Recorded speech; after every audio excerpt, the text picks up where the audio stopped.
పెహల్గాంలో పర్యాటకులపై ఉగ్రవాదుల పాశవిక దాడితో భారత్ పాకిస్తాన్ల మధ్య ఉద్రిక్తతలు నెలకొన్న సంగతి తెలిసిందే. ఈ ఘటనకు ప్రతీకారంగా దాయాదిని గట్టి దెబ్బ కొట్టాలని దేశవ్యాప్తంగా డిమాండ్లు వినిపిస్తున్నాయి.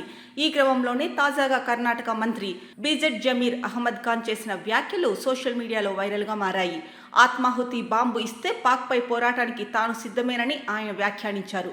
పాకిస్తాన్ ఎప్పటికీ భారత్కు శత్రు దేశమే. ఆ దేశంతో మనకు ఎలాంటి సంబంధాలు లేవు. ప్రధాని మోడీ, కేంద్ర మంత్రి అమిత్ షా అంగీకరిస్తే ఆ దేశంపై యుద్ధాన్ని ప్రారంభించేందుకు నేను సిద్ధం. ఆత్మాహుతికి నాకొక బాంబు ఇవ్వండి ఆయన అన్నారు. అంతకుముందు కూడా పెహల్గాం దాడిని మంత్రి ఖండించారు.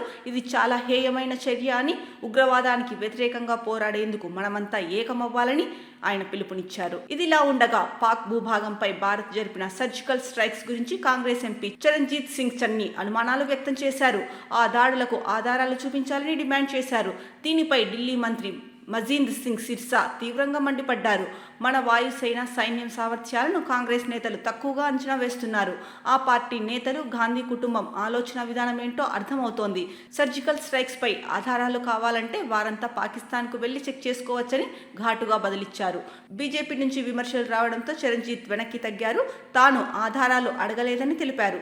పాక్కు వ్యతిరేకంగా కేంద్ర ప్రభుత్వం ఏ చర్య తీసుకున్నా కాంగ్రెస్ దానికి మద్దతునిస్తుందని వ్యాఖ్యానించారు.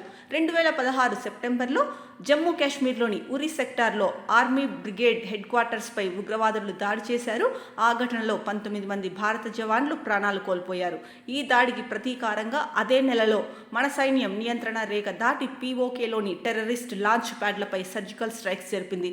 ఉగ్రవాదులు భారత్పై దాడి చేసేందుకు కుట్ర చేస్తున్నట్లు నిఘా వర్గాల నుంచి సమాచారం రావడంతో ఈ ఆపరేషన్ చేపట్టినట్లు అప్పట్లో ఆర్మీ ప్రకటించింది. ఇక 2019లో పుల్వామాపై జరిగిన ఉగ్రదాడి అనంతరం పాక్లోని బాలాకోట్లో గల ఉగ్ర శిబిరాలపై భారత్ వైమానిక దాడులు జరిపిన సంగతి తెలిసిందే.